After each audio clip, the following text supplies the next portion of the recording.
What is up, guys? Welcome to Comic Hour. This is for Ultimate Spider-Man issue number 5 by Hickman, Messina, and Wilson. Click the sub and like.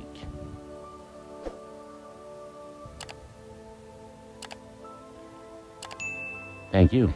Now, if you need to catch up, click the link above and watch that video, and then come back here to watch this video.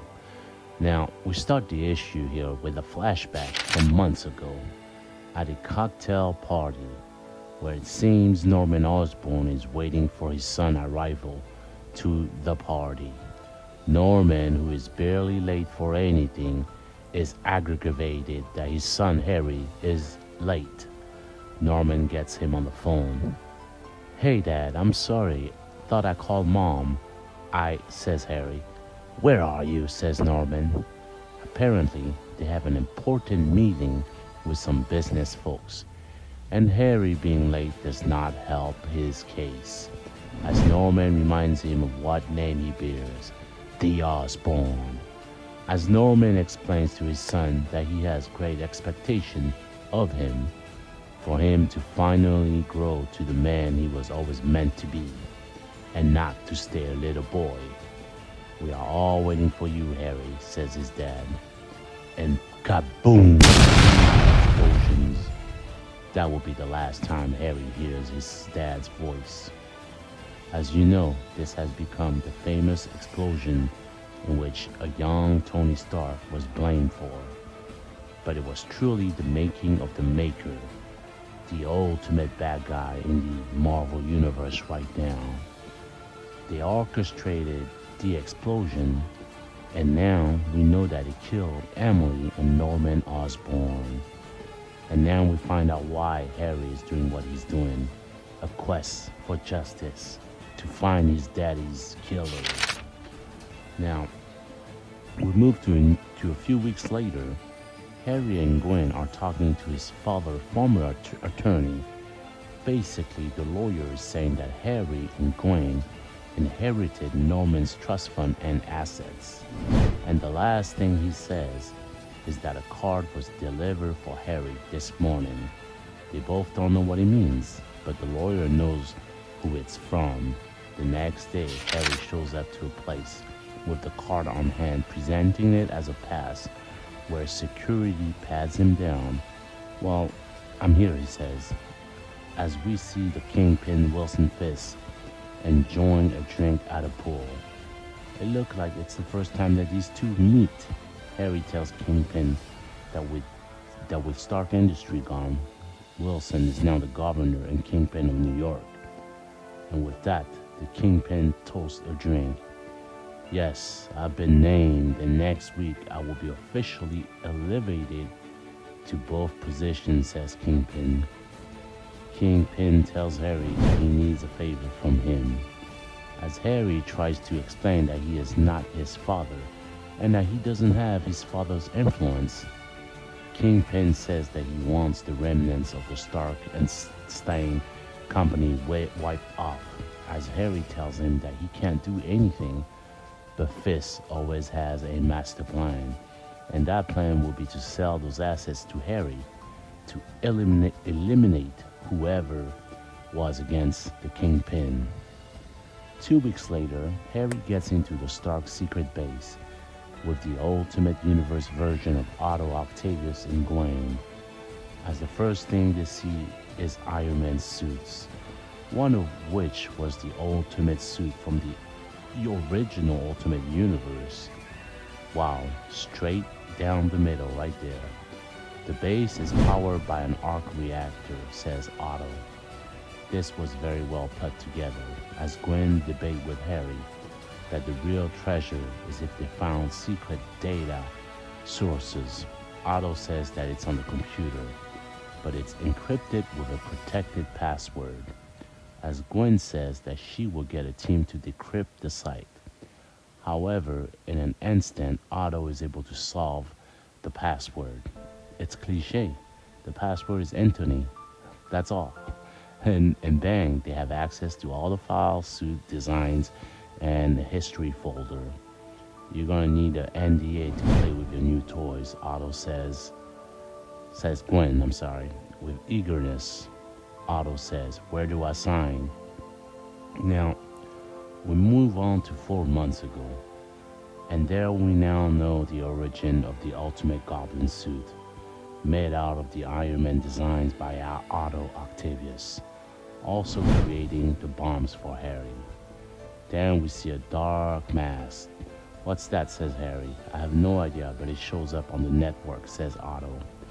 Otto explained that the network is on the helmet inside of it, and when Harry puts it on, he sees the network.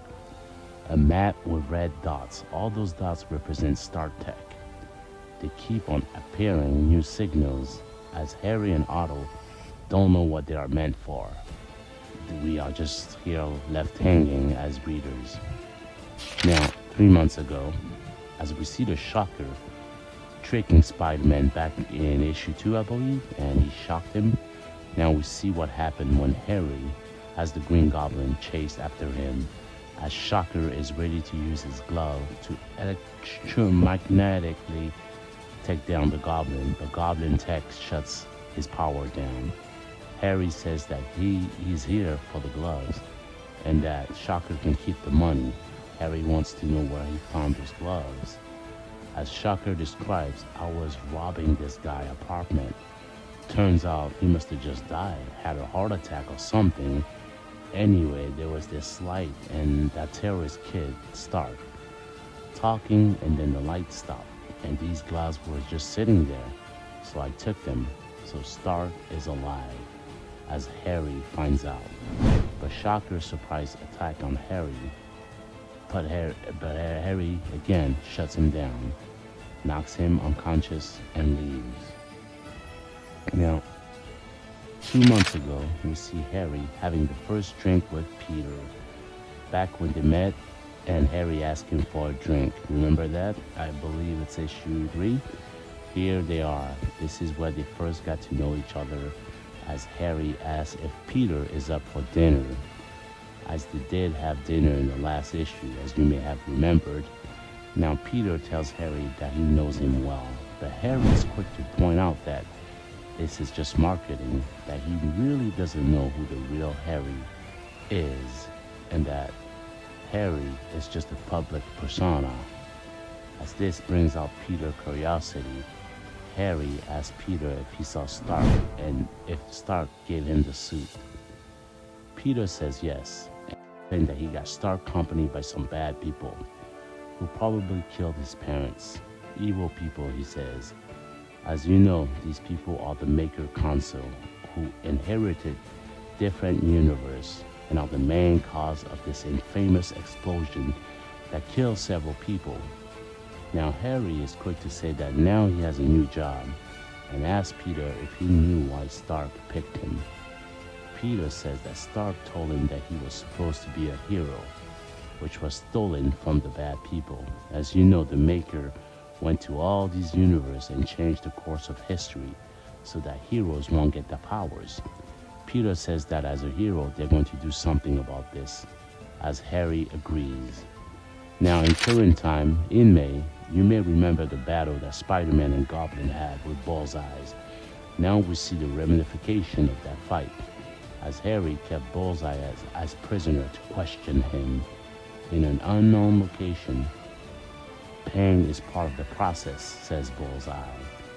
What happened to your eye, says Harry, as Bullseye explained that he tore it out in solidarity with his brothers and sisters.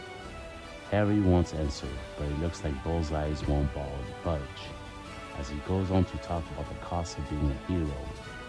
When a hero loses something of importance, then we get to see what they really are, he says. As Harry puts on his mask, he is reminded of what his father always asked of him, the difference between a boy and a man. Am I a boy or a man? I guess we're going to find out, says Harry, who is ready to dish out some pain to Bullseye for some answers. And that is the issue. What a good issue, very informal, and we are getting a clearer picture of what is happening now. A good background issue for Harry, for sure. I can't wait to see if Peter and Perry will go against the real bad guy, the Maker. Bring them to the 616 universe. We want to see this, seriously. I will die to see them interact with 616 characters. That will be something, right guys? Now make it happen, Marvel. Click the link, sub. Thank you for watching, and I will see you all next time. Peace out.